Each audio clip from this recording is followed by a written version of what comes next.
just a couple days into the season of Advent. What's the big deal about Advent?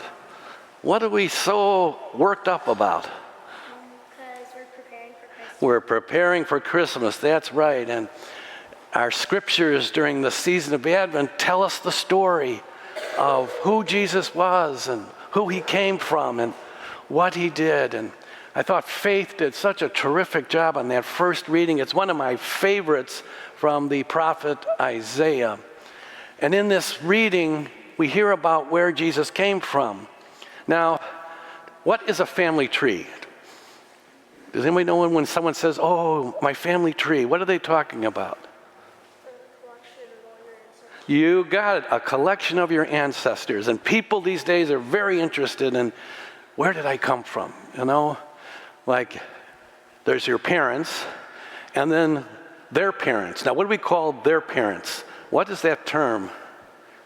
Grandparents. And then there's their parents, which are called great-great-grandparents. Now, a lot of people are lucky if they can go back 4 generations. I'm lucky I can go back 10 generations. My grandparents and great-grandparents came from Ireland, so everybody lived in these small villages, so it was easy to trace your family history. Jesus came from 42 generations, as we read in the Bible.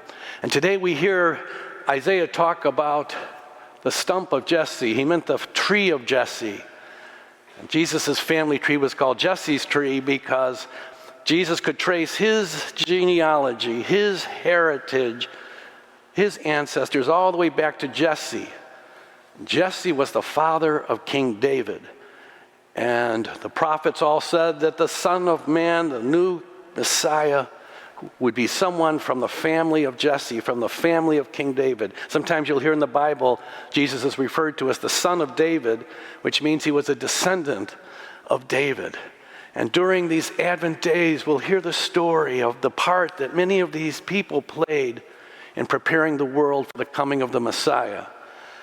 And the prophet Isaiah tells us that the greatness of King David had faded away, and his descendants did not keep up the great work that King David had started in building up the kingdom of Israel, and that there would be a descendant of his who would restore Israel to its power and glory.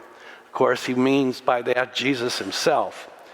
And what kind of kingdom is this new king going to create? Well, we find out today it's a very different kind of kingdom. Isaiah talks about all these animals. Has anybody here been to a zoo?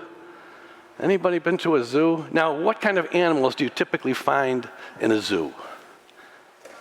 Monkeys, elephants, lions,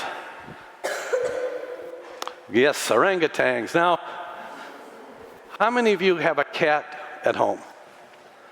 Does anybody here have a dog? How many of you have a pet lion in your backyard? Anybody here have a cobra or a python in your family room? Okay, so there's certain animals we wouldn't hang around with, you know? Because they're enemies, they're adversaries, they're a threat to one another. And so while it's awesome to see a lion, you know, in a secluded area in a zoo, you wouldn't want to run into a lion on Glenview Road, would you? No, we wouldn't. Now, in the kingdom that Jesus talks about, it's all about a kingdom of peace.